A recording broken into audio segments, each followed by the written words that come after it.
Bien, bonjour à tous et merci d'être venus aussi nombreux. Un petit comité restreint sur le sujet de la flexibilité et alors plutôt appliqué sur le domaine de la relation client, notamment la planification, en tout cas l'organisation du temps de travail dans la relation client. Pourquoi l'organisation du travail? Aujourd'hui, les horaires et donc les plannings, c'est une obligation dans l'entreprise. Une obligation de pouvoir communiquer un planning aux collaborateurs. Et c'est vrai qu'historiquement, déjà faire un planning, c'est complexe dans un centre de contact. L'idée, c'est de pouvoir anticiper sur les activités, les prévoir, ces activités. Les centres de contact aujourd'hui sont évidemment soumis à différents types de flux, d'appels entrants, d'appels sortants, de chat, de back-office. Qui font donc appel à des compétences, les compétences des collaborateurs qu'il faut pouvoir anticiper et planifier. Et puis bien sûr derrière, il y a toute l'organisation du temps de travail avec des règles légales, des règles organisationnelles, des règles individuelles, qui rend toute cette démarche de planification complexe. Et en fait, si vous voulez, pourquoi la flexibilité? Ça fait quelques années aujourd'hui qu'on fait de la planification. Alors je me présente déjà, bien sûr, je suis Valérie Motte, donc société Olidis, on vous présentera l'entreprise juste après. Je suis le responsable export de la société. Je suis aujourd'hui avec Samy, qui co-anime avec moi cette session. Bonjour à tous, Samy. Ça fait 15 ans que je suis dans le domaine de l'organisation du temps de travail et j'interviendrai un petit peu après. Voilà. Et donc effectivement, avec notre expérience dans le workforce management, on a pu observer finalement une évolution assez forte dans la façon de faire des plannings dans une entreprise, notamment dans les centres de relations clients. C'est vrai qu'il y a 20 ans, cette flexibilité, elle était largement à la main des entreprises et des centres de relations clients qui finalement, en fonction de leurs besoins, déduisaient un planning, on va dire, assez optimisé pour couvrir leurs charges. Et on s'est rendu compte qu'aujourd'hui, et on le verra pourquoi, avec des raisons historiques, sur l'évolution du droit du travail, mais également sur un facteur assez générationnel, il y a un équilibre qui se fait finalement où l'individu, le salarié, reprend la main sur... oui, excusez-moi, j'aurais pu commencer par ça. Reprend la main sur sa gestion de planning. Alors, qui sommes-nous? Très rapidement, Olidis est un éditeur et intégrateur de solutions de workforce management, donc des solutions de planification des ressources humaines et de gestion des temps pour le suivi du réalisé. On est une société 100% française, créée il y a plus de 30 ans, et on est intégrateur, c'est-à-dire qu'on accompagne totalement nos clients sur la mise en œuvre de nos solutions, avec près de 4500 clients installés, pour l'essentiel, sur on va dire, 2 secteurs d'activité, bien sûr la relation client, les centres de contact, qui ont besoin de beaucoup d'agilité, beaucoup de flexibilité sur l'adéquation des charges et des ressources, mais également sur la partie retail, la distribution qui est également, je dirais, est soumise à des notions de flux pour lesquelles il convient toujours d'ajuster les ressources avec les besoins. On travaille environ, je vous le disais, avec près de 4500 sites. Voici le focus sur la partie relations clients essentiellement, avec donc des plateformes de relations clients qui vont de 15 à plusieurs milliers de collaborateurs dans le monde de la banque, dans le monde de l'assurance, des outsourceurs, du e-commerce bien sûr, des clients qui pour l'essentiel sont restés très fidèles tout au long de ces années. Alors, petit flashback pour comprendre aussi ce besoin en flexibilité autour de l'organisation du temps de travail. Il faut regarder que depuis 60 ans, le temps de travail annuel a largement baissé. On est près de 22% de baisse. Alors évidemment, il y a eu toute cette notion des congés payés, la durée des semaines des congés payés qui s'est un peu allongée avec le temps, mais également ce passage de 39 à 35 heures qui n'a pas non plus été sans effet. Donc effectivement, ça c'est une première chose. Deuxième chose, c'est sur la typologie des contrats de travail. On était largement sur des contrats temps plein, éventuellement mi-temps, il y a, je dirais, plusieurs décades. Aujourd'hui, on a une multiplicité des temps partiels et différents formats de temps partiel. On se retrouve donc finalement avec... Et puis, d'autre part, une dernière chose, c'est qu'on commence à avoir aussi, enfin depuis quelques années, des horaires ou des plannings qui se libéralisent. Hein, on va voir, donc on pense dans le commerce, déjà dans le commerce, on travaille le dimanche. Les horaires d'ouverture ont tendance à s'élargir. On l'a vu encore récemment dans tout ce qui est domaine banque-assurance. On commence aussi à augmenter, je dirais, les horaires d'accessibilité des plateformes. Finalement, il faut qu'on compose avec des plannings sur une durée de travail moindre, mais avec finalement des horaires parfois plus larges. Et puis, il y a un effet, on va dire, générationnel. Si on prend la journée de travail, hein, vous regardez dans ce slide ici, la journée de travail des baby boomers, hein, on était quand même sur du 9h-18h avec la poule au pot entre midi et 14h. Aujourd'hui, cette journée-là, elle a beaucoup évolué. C'est-à-dire que on se promène sur les plateaux, on voit que les gens sont sur Facebook en journée, ces mêmes personnes nous envoient des mails à 22, 23h. En fait, le temps entre le temps pro et le temps perso est beaucoup plus subtil. De là vient aussi une aspiration forte, évidemment, à une organisation plus personnelle de son temps de travail. Hein, on veut un mode, je dirais, plus collaboratif et moins hiérarchique, de pouvoir choisir finalement les moments où je travaille et les temps perso. S'ajoute à ça, mais ça c'est un phénomène qu'on constatait avant les événements actuels, cette notion du télétravail qui ne fait qu'être renforcée bien sûr, mais qui déjà depuis de nombreuses années commençait à émerger en termes d'attentes fortes au niveau des salariés. Et puis également, je l'ai un peu évoqué, c'est cette notion d'ouverture, je dirais libéralisation des habitudes, enfin les habitudes de consommation qui aujourd'hui font qu'on ouvre le dimanche, qu'on veut être servi à 21h en appelant notre centre de relations client pour avoir une solution ou une réponse. Tout cela fait qu'effectivement, la planification devient un enjeu plus important. Et la place donc du collaborateur finalement dans cette organisation. Voilà, hein, clairement, le collaborateur aujourd'hui veut reprendre un peu la main sur son organisation personnelle, ne plus avoir finalement une planification subie, mais une flexibilité, on va dire, concertée entre l'entreprise et le salarié. Moi, je retiendrai de ce slide cette notion de symétrie des attentions. C'est-à-dire qu'à un moment donné, le collaborateur aujourd'hui, avec le self-care qui est déjà en place, devient finalement un peu l'ultime recours pour le client final, un peu l'expert. Donc cet expert, il faut pouvoir le fidéliser, hein, sur un marché où le turnover est quand même relativement important. Il faut le fidéliser, il faut donc répondre à ses attentes. Et je parlerai de symétrie des attentions, hein, qui est un principe finalement où l'attention qu'une entreprise porte à ses clients est relativement symétrique à l'attention que l'entreprise porte à ses collaborateurs. Et donc arrive cette notion de ce qu'on appelle le social planning, d'accord ? Avant, ce planning qui était poussé par l'entreprise de manière, on va dire, optimisée par rapport aux besoins de l'activité, se rééquilibre. On a vraiment ces sondages Ipsos sur vraiment l'aspiration des collaborateurs et des salariés qui aspirent évidemment à cette notion de travail à distance, qu'ils pensent plus efficace pour bon nombre d'entre eux. Avoir ces horaires flexibles, hein, de pouvoir conjuguer finalement cette vie personnelle et cette vie professionnelle.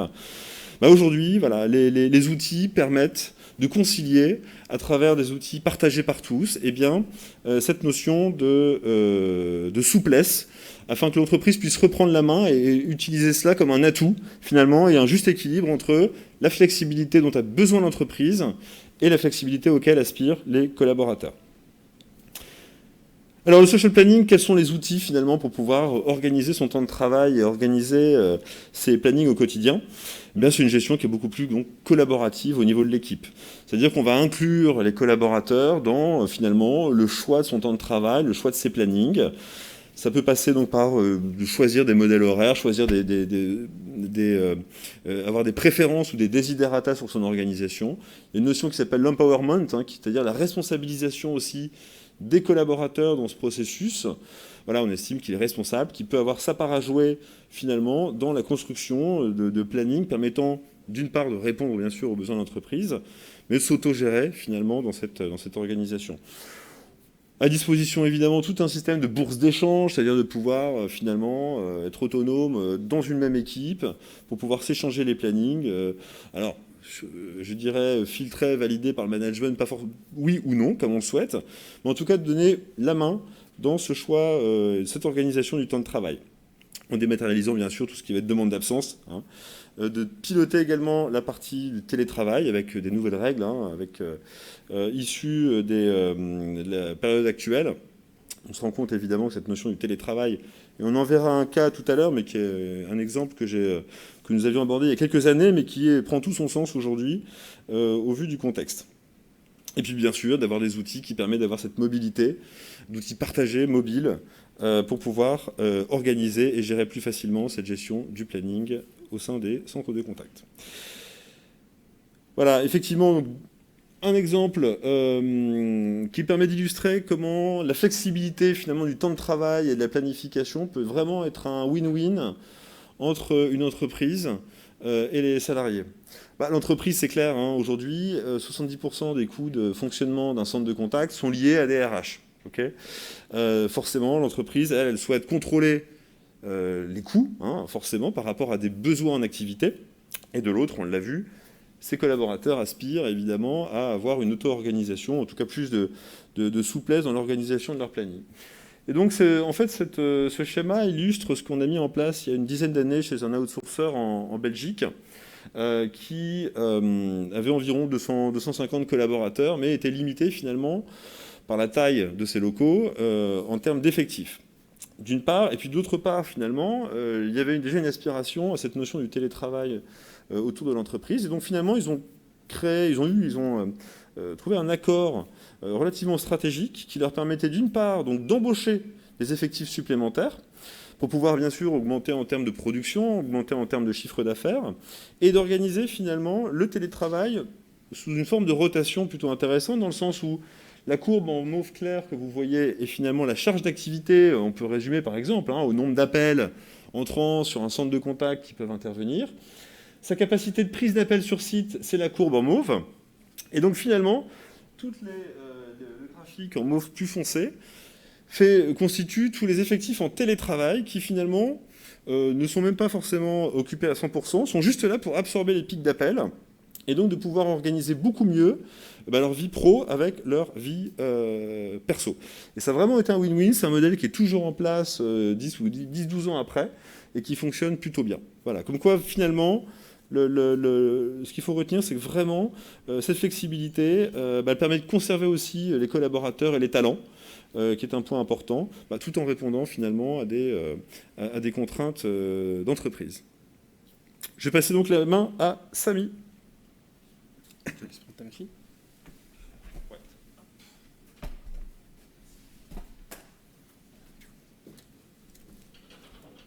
Très bien, bonjour à ceux qui sont arrivés entre-temps. Je suis donc Samy.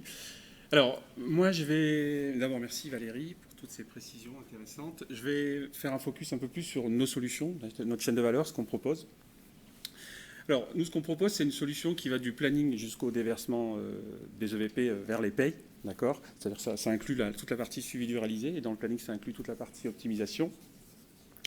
Et ça, dans un monde sans couture. On va pouvoir faire plusieurs choses. Cette solution vous permet d'une part, piloter vos RH, c'est-à-dire qu'on va vraiment gérer les compétences, c'est-à-dire vos métiers, les métiers de vos collaborateurs liés à vos activités. On va pouvoir gérer toutes les contraintes de votre écosystème. Alors en général, elles sont légales. C'est tout ce qui est imposé par le législateur, qu'on soit pour ou contre, on n'a pas le choix. On peut être contre, en tout cas, on est là, il faut respecter ces différentes règles. Elles peuvent être sociales, ça peut être par exemple de l'équité. Vous imposez des règles d'équité d'entreprise, il n'y a pas de raison que Laurence fasse une fermeture et que Marie en fasse 5. C'est une des difficultés qu'on rencontre lorsqu'on fait un planning d'ailleurs. Et puis elles peuvent être, bien sûr, et elles sont souvent d'ailleurs individuelles, parce que vous avez des collaborateurs probablement qui ont des desiderata, des contraintes personnelles, et on y voit là d'ailleurs parfois un danger quand on n'y fait pas attention. On peut avoir un danger de démotivation ou peut-être même de désertion. C'est-à-dire qu'un collaborateur ne va pas vous le dire lorsqu'il est mécontent de son planning, mais il va le manifester autrement, c'est-à-dire qu'à un moment donné, il va pas être ou efficace, ou il va être absent, ou même à un moment donné, il ira effectivement chez dans une autre entreprise. On va pouvoir également, avec cette solution, anticiper les variations d'activité. C'est-à-dire qu'en gros, on va prendre notre longue vue. On va regarder d'une part dans le passé vos historiques, vos flux, appels présentés, temps moyen de communication, et on va regarder dans le futur un horizon que vous voulez. Hein. Nous, on va jusqu'en 2099, donc on va pouvoir vous accompagner sans problème. Mais l'idée, c'est de pouvoir mixer tout ça et de pouvoir construire un besoin, une charge, par canal, hein, par flux bien sûr, et pouvoir déterminer finalement combien de personnes on a besoin et donc combien d'heures. Hein. L'idée, c'est de prendre ensuite les ressources compétentes et disponibles et venir les superposer sur cette charge. Et donc, on va évidemment calculer un horaire. Ça va vous permettre d'optimiser vos ressources. Et l'idée, on va le voir après, c'est aussi d'identifier les manques et les surplus et de les éradiquer au maximum, évidemment. Et puis, une fois que le prévisionnel est passé, on va pouvoir suivre les temps via un processus avec ou sans eurodatage. Hein, on va pouvoir vous proposer les deux. Quand je dis eurodatage, je parle notamment, je pense, à des badges. Ça peut être badges physiques, badges virtuels, ou ça peut être des logs de la téléphonie, peu importe. L'idée, c'est qu'on va suivre ces temps de vraiment extrêmement près et les amener de manière fidèle et sécurisée jusqu'en paye. Hein. Donc on va alimenter des compteurs et ensuite la paye pourra faire son job et faire en sorte que le salarié n'ait pas d'ennui sur ses payes. Ça, c'est important. Et tout ça dans un processus, je dirais, digital, dématérialisé, hein, où on va permettre au collaborateur, via une plateforme self-service, il va pouvoir aller faire plusieurs choses, il va pouvoir aller consulter ses plannings, il va pouvoir faire ses demandes d'absence, d'aménagement d'horaire, desiderata, préférences horaires, que sais-je, on peut tout imaginer. Et tout ça dans un monde vraiment sans couture. L'idée, c'est vraiment de, ce que disait un peu Valérie tout à l'heure, la flexibilité concertée, c'est vraiment d'impliquer dans le processus de planification. Parce qu'on se rend compte parfois que les collaborateurs ne comprennent pas certains plannings, ils pensent qu'on a, pardon l'expression, une dent contre eux, tout simplement, c'est parce qu'il n'y a pas beaucoup de solutions qui existent, et le fait de les impliquer, ça leur permet de comprendre que c'est un exercice extrêmement difficile quand ce n'est pas périlleux.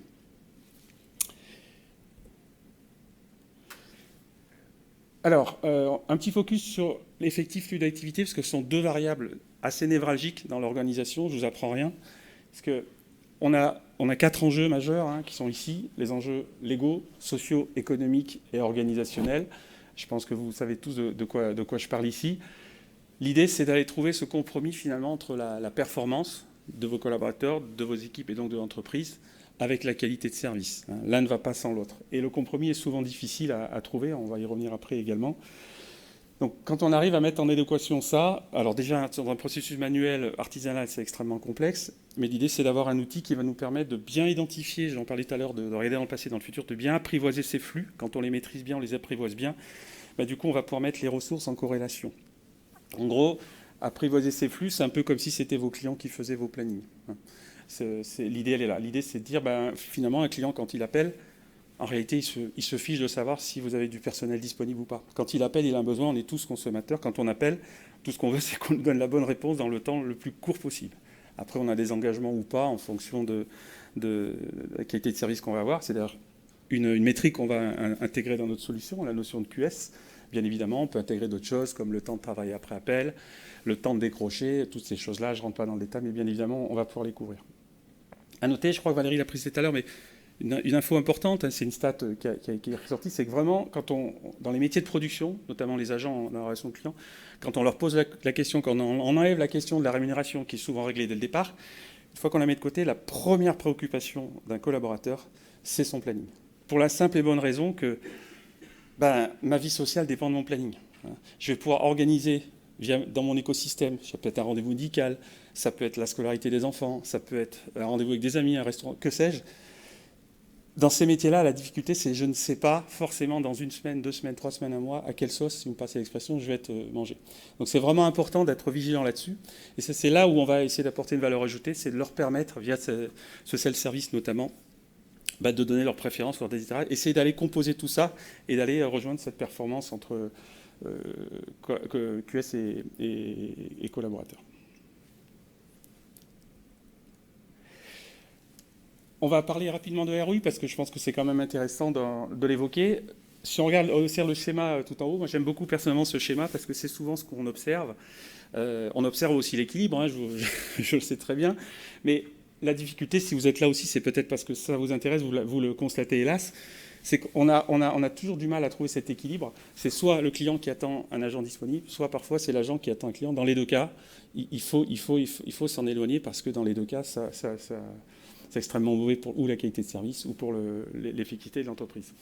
Et dans le schéma en dessous, un des schémas de notre solution, vous avez les plannings ici, sur la partie haute. Et puis vous avez ce qu'on appelle la couverture de charge. La valeur ajoutée, elle va être là. Sur les plannings, vous savez le faire. Dans un processus manuel, artisanal, Excel, peu importe. La difficulté, c'est de dire superposer ces ressources sur ce besoin, cette charge. Cette charge, elle n'a pas été inventée, elle est calculée en fonction des flux de vos clients, d'accord, et en fonction de vos prévisions, plus tout un tas d'autres phénomènes endogènes, exogènes, bien sûr, que vous observez au quotidien. Et l'idée, c'est par un jeu de couleurs simple. Vous avez le sureffectif en bleu, sous-effectif. L'idée, c'est de prendre sa longue vue à l'avance et pouvoir dire X semaines à l'avance, voilà, si je laisse les plannings en l'état, je ne passe pas. Je le sais d'avance, ça va coincer. Nonobstant le temps réel, on est d'accord, type phénomène météo, panne technique ou que sais-je, mais ça, on ne pourra jamais le maîtriser. Mais l'idée, c'est déjà en amont de pouvoir être en alerte là-dessus et de prendre les bonnes décisions. Et justement, dans les ROI, ce qu'on va avoir, c'est vraiment... prendre les bonnes décisions, c'est d'outils à la décision, par exemple. Ce que nous disent souvent nos clients, ces ROI-là, on ne les a pas inventés, ce sont les retours de nos clients, c'est le gain de temps, c'est souvent ce qui ressort. Alors là où on passait peut-être plusieurs jours, on va y passer peut-être que quelques heures, voire quelques minutes dans certains cas, en fonction de la volumétrie à gérer. C'est d'éradiquer les manques et les sureffectifs, puisqu'on les identifie. Il y a un proverbe qui dit qu'on ne peut pas améliorer ce qu'on ne sait pas mesurer. Et là, ça prend toute sa quintessence. Il faut déjà mesurer. Une fois qu'on a mesuré, effectivement, là, on va pouvoir améliorer. Et c'est souvent le chemin inverse qu'on fait. D'ailleurs, quand on fait un planning, le réflexe, quand on est en mode artisanal, si vous me passez l'expression, ou Excel, c'est qu'on fait ses plannings en fonction de ses ressources. On dit, tiens, je dispose de qui, quoi, combien, ok, je livre des plannings, voilà mon capacitaire. En réalité, le vrai capacitaire, il faut vraiment l'adapter en fonction de vos clients. C'est dire de quoi j'ai besoin, et ensuite je vais mettre les ressources en face. Après, je les ai ou je les ai pas, c'est une mesure que je prendrai éventuellement. Mais nous, on pousse nos clients vraiment à ce processus-là. Bien sûr, on sait faire l'inverse, qui peut le plus, peut le moins, mais en général, on fait une photographie de l'existant et on va vers de l'amélioration. Voilà, et puis plein d'autres ROI à plein de niveaux. Ça peut être bien sûr améliorer l'expérience collaborateur, comme Valérie l'a évoqué, les impliquer, avoir une flexibilité concertée. Donc c'est moins de désertion, moins d'absentéisme, bien évidemment. Évidemment, l'expérience client, c'est comme ça le but. La qualité de service va de facto s'améliorer, petit à petit ou d'un coup. Et d'ailleurs, le ROI qu'on mesure, souvent nos clients, ils le mesurent, on parle en mois, très souvent c'est inférieur à une année. On est capable d'amortir ce type de solution extrêmement rapidement, parce que d'abord on est dans un monde SaaS, cloud, qui fait qu'on n'a pas fini de payer la solution, qu'on a déjà atteint son ROI, et plus en mode investissement, d'accord ? Donc on a le temps, on prend son temps d'apprivoiser la solution et d'améliorer les choses. Et puis, autre chose également, c'est la fiabilité des heures en paye, c'est-à-dire que le fait d'avoir recours de maîtriser les manques et les sureffectifs, c'est peut-être d'avoir moins recours à des CDD, à des heures complémentaires, à de l'intérim, à des recrutements en disant je remplace 1 pour 1. Puis l'outil va peut-être vous dire non, remplacez 0,5 pour 1 ou 0,2, ou peut-être même va vous dire non, remplacez pas. Vous voyez bien que vous étiez en sureffectif sur tel créneau. D'accord ? Ça, c'est ce qui est souvent observé chez nos clients. Pour finir, si vous voyez en haut, vous avez quel ROI, quel RONI. Alors, il y a une ou deux personnes dans la salle qui savent probablement ce qu'est le RONI, mais je pose souvent la question, est-ce que quelqu'un a une idée de ce que veut dire RONI ? Tout le monde sait ce qu'est le ROI. Voilà. Vous ne le trouverez pas, je pense. En fait, ça vient des États-Unis. On observe beaucoup les États-Unis parce que c'est souvent un laboratoire en amont pour la partie économique. En fait, en France, on parle beaucoup de ROI. Aux États-Unis, ils ont parlé pendant longtemps de ROI. Ils parlent désormais de RONI. Et le RONI, ça veut dire Risk on Non-Investment. Désolé pour l'accent en anglais. L'idée, c'est de dire, si vous ne voyez pas de ROI, essayez peut-être de mesurer quel est le risque de ne pas investir. C'est quoi le risque ? Qu'est-ce que ça va me coûter de continuer à le faire comme ceci ? Ça vaut pour tout. Ce n'est pas forcément que pour ma solution. Ça vaut pour plein d'autres métiers, plein d'autres choses. Ça vaut pour sa vie perso, ses travaux qu'on fait ou pas. Enfin, des choses où on va peut-être repousser. Puis au bout de 5 ans, on va dire, je le fais. On se dit, je suis bête. Si j'avais su que ça m'apportait ce gain, j'aurais dû le faire depuis longtemps. Combien de fois on s'est tous posé cette question ? D'accord ? Pour finir, on va laisser la parole à un de nos clients, très rapide, en moins de 3 minutes. S, pas connu du grand public, c'est un groupe de concessionnaires, une quarantaine d'agents, donc assez modeste, c'est pas la grosse plateforme. Et ils sont équipés il y a 2 ans, en 2018. Ils ont eu un ROI effectivement très rapide pour plusieurs raisons. La première, c'est que les plannings étaient faits sur Excel, c'était très chronophage. Non seulement ils passaient beaucoup de temps, mais la personne qui faisait le planning a été même réduite à faire les plannings chez elle, le week-end. Ça crée même des tensions dans le couple, pour vous dire jusqu'où ça peut aller. C'est véridique. C'est pas souvent, mais ça arrive des cas comme ça. Mais en tout cas, ils sont passés d'un mode, je dirais, artisanal à un mode industrialisé, y compris les collaborateurs, puisque chacun y allait de son petit papier, son coup de téléphone, son mail. Alors, ma demande, elle en est où ? Oui, j'ai pas traité. Voilà, ils étaient un peu harcelés par... alors, 40 agents, ça peut paraître faible, mais 40 agents fois le nombre de semaines de congé, je vous laisse imaginer le nombre de demandes. Voilà, le mieux, c'est que je vous laisse écouter un petit peu ce qu'ils vont nous raconter. Vous verrez, ça, c'est intéressant, et c'est peut-être le reflet de ce que vous vivez aujourd'hui.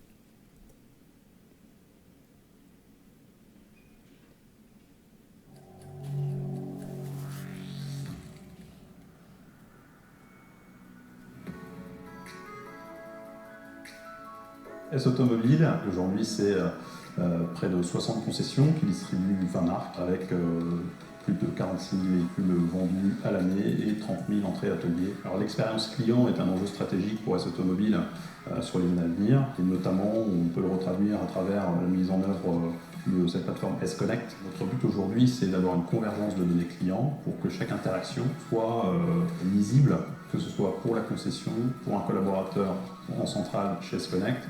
Il faut qu'on ait la même visibilité, la même vision 360 du client. Aujourd'hui, on sait dire combien d'appels on va avoir demain, la semaine prochaine, le mois suivant. On est capable, grâce à l'historique, de savoir quelle va être la durée de l'acte du collaborateur, que ce soit le traitement d'un lead vente, le traitement d'une prise de rendez-vous, le traitement d'un appel de renseignement ou d'un transfert. On va être capable d'intégrer la durée dans nos outils de planification et justement être au plus proche du besoin pour la réponse client. Alors l'intérêt de la planification au quotidien, c'est justement de pouvoir, au-delà de traiter 90% des appels entrants en moyenne sur une journée, d'aller chercher au quart d'heure ou à l'heure la performance et donc atteindre notre objectif de taux de décroché de qualité de service sur ces pics. Et lors de disponibilité ou de plage de disponibilité, de pouvoir intégrer des flux froids, des flux asynchrones, pour pouvoir justement faire en sorte qu'à tout moment, on ait des collaborateurs qui soient occupés à répondre à nos clients. Donc j'ai un manager qui, plutôt que de planifier, veille à la montée en compétence de son équipe. Ce qui est pratique avec le logiciel, c'est qu'on peut intégrer les flux. Donc du coup, ça nous calcule la bonne charge de collaborateurs à avoir sur le plateau pour répondre aux appels entrants. Donc on a vraiment un flux en temps réel en fonction des périodes. C'est très important parce que le mois de mars, par exemple, est un très gros mois dans l'automobile. Donc du coup, on a vraiment besoin de se positionner sur ce mois-là pour avoir le bon nombre de personnes disponibles sur le plateau et pouvoir répondre à tous les clients qui tentent de nous rejoindre, que ce soit pour de l'atelier, pour du service commercial ou du magasin. Il y a quelques contraintes, effectivement, parce que forcément, on ne peut pas faire venir un collaborateur à 8h et le faire partir à 19h. Ils ont au maximum 2 heures de pause déj, au minimum une demi-heure. Et quand ils travaillent le samedi, ils ont un jour de repos dans la semaine. On a certains collaborateurs qui ont fait des demandes spécifiques au niveau des horaires. On a des 80%. On a certaines personnes qui ne peuvent pas venir avant 8h30 parce qu'ils déposent leurs enfants à l'école. Certaines qui ne peuvent pas partir après 17h, donc c'est pareil. Donc du coup, moi je crée des modèles horaires que je leur mets en place dans Times Square. Et j'effectue une rotation sur par exemple 3 semaines pour qu'il y ait une semaine d'ouverture, une semaine de fermeture et une semaine de samedi pour respecter tout de même une certaine équité malgré les modèles. Au niveau des arbitrages, généralement, moi je leur explique que j'intègre les données dans Times Square, que Times Square calcule lui-même les personnes qui vont être présentes sur telle plage horaire. Au début, souvent, ils pensaient que les plannings sortaient tout faits et que c'était moi qui mettais les noms dans les cases. Et j'aurais dit non, c'est calculé tout seul. Ça a été mis en place comme ça. Alors ils l'utilisent un petit peu à leur convenance, certains effectivement sur leur mobile, d'autres l'utilisent uniquement au bureau. Ils vont se connecter sur leur accès, ils vont pouvoir effectuer un dépôt, préciser à leurs collègues qu'ils ont posé un jour ou une semaine complète ou peut-être même plus, alors qu'avant ils venaient me voir, me demander s'ils pouvaient faire un échange, si oui, avec qui. C'était vraiment très très compliqué de tout mettre en place, alors que là, en 2 minutes, c'est bon, c'est fait. Donc moi, ça me fait des minutes. La planification était sur Excel, on va dire, par paquet. Avant, il y avait des longues plages horaires, souvent 8h, 18h, voire 8h, 19h. Et là, c'est vrai que des fois, ils finissent à 15h30 ou à 16h30. Donc, ils ont des semaines cool. Et ça leur convient, effectivement. Et ils ont des récup le lundi, ce qu'ils n'avaient pas avant. Donc, c'est plutôt bien perçu. La planification sur Excel, c'est chronophage. Là, c'est vrai qu'en injectant les flux, l'outil est intelligent, donc calcule lui-même finalement la masse qu'il me faut. Je peux mieux accompagner mes agents, je suis plus disponible pour eux et c'est vrai que je vois qu'ils montent plus facilement en compétences. Maintenant, j'ai le temps et j'ai toujours une bonne relation avec mon équipe, mais grâce à cet outil, la relation est encore mieux. Au-delà d'être un outil de planification, Times Square, c'est aussi un outil d'aide à la décision. Et notamment concernant la qualité de vie au travail, on part d'un postulat de départ qui est validé ou contredit par les flux qui nous permettent d'ajuster et finalement de répondre au mieux à la fois à nos clients et aux besoins de nos collaborateurs. Donc on est dans un équilibre qui nous permet d'avancer sereinement sur notre planification. L'idée était d'avoir un retour sur investissement qui soit probant, ce qu'on a pu mettre en œuvre, puisqu'on a pu rapidement mettre en concurrence notre planification sur tableur et une planification sur l'outil Time Square, et faire un choix assez simple pour nous des résultats qu'on a constatés. L'accompagnement avec Pauline a été top et franchement je la remercie vraiment beaucoup. On est quand même suivi et écouté. On sait que s'il y a quelque chose qu'on ne comprend pas, voilà, comme une illégalité ou autre, on peut faire appel à quelqu'un qui pourra nous renseigner, nous accompagner, trouver la solution pour qu'on puisse effectivement distribuer les plannings à nos collègues. Pour Pauline, je voulais la remercier pour sa formation parce qu'elle a été tip-top avec son humour. Elle a très bien expliqué Time Square, ça a vraiment très bien fonctionné. Et je l'attends pour jouer au Scrum. Voilà.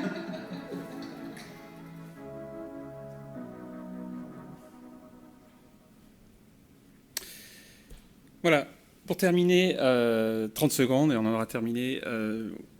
Nous disposons d'un certain nombre de livres blancs. C'est notre politique, c'est qu'on aime bien parler un petit peu de notre savoir-faire à travers ce type de documents. Donc n'hésitez pas, sur le thème d'aujourd'hui, nous avons flexibilité, social planning, mais bien d'autres. Voilà, nous sommes à vos dispositions. Si vous avez des questions, si vous avez des projets ou des éclaircissements, n'hésitez pas, Valérie et moi, on se tient à votre disposition. Et on vous remercie pour votre écoute et attention. Bonne journée.